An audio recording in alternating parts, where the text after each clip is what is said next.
ரஜினி அவர்களுக்கு முதல் முறையாக லட்சங்கள் மேற்பட்ட சம்பளம் கொடுத்து முரட்டுக்காலைன்னு ஒரு படத்தை உருவாக்குனவர்.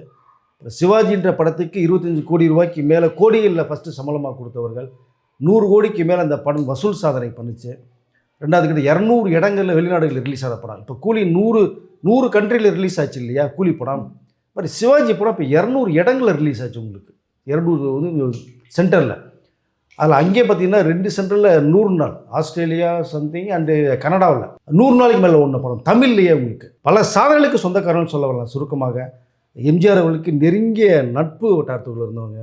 எம்ஜிஆர் அவர்களே அப்பப்போ ஸ்டுடியோவில் இருக்குது, ஷூட்டிங் போகணும், நேராக வந்து ஆஃபீஸில் கேபினில் உட்காந்து டீயை சாப்பிட்டு ரொம்ப கேஷுவலாக பேசிட்டு போவாங்க. நம்ம ஏபிடிஆர் சரவணன் சார்கிட்ட இப்படி வாழ்ந்த சகாப்தம்.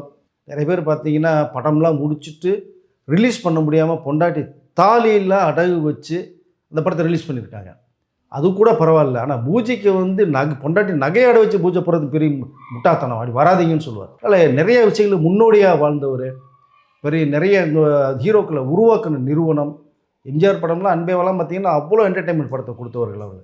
ஏன் நம்ம கமலஹாசனை ஃபஸ்ட்டு சைல்டு ஆர்டிஸ்ட்டை அறிமுகப்படுத்துனது ரேவிங் இருந்த களத்தூர் கண்ணம்மா படத்தில். ஸோ அவருக்கு மிகப்பெரிய ஒரு ஹிட்டு சகலகலாவன் படத்தை கொடுத்த நிறுவனம். அதனால் அவர்களுடைய சகாப்தத்தை பேசணும்னா நம்ம பேசிக்கிட்டே போனால் அது ஒரு லிமிட்டே இல்லை.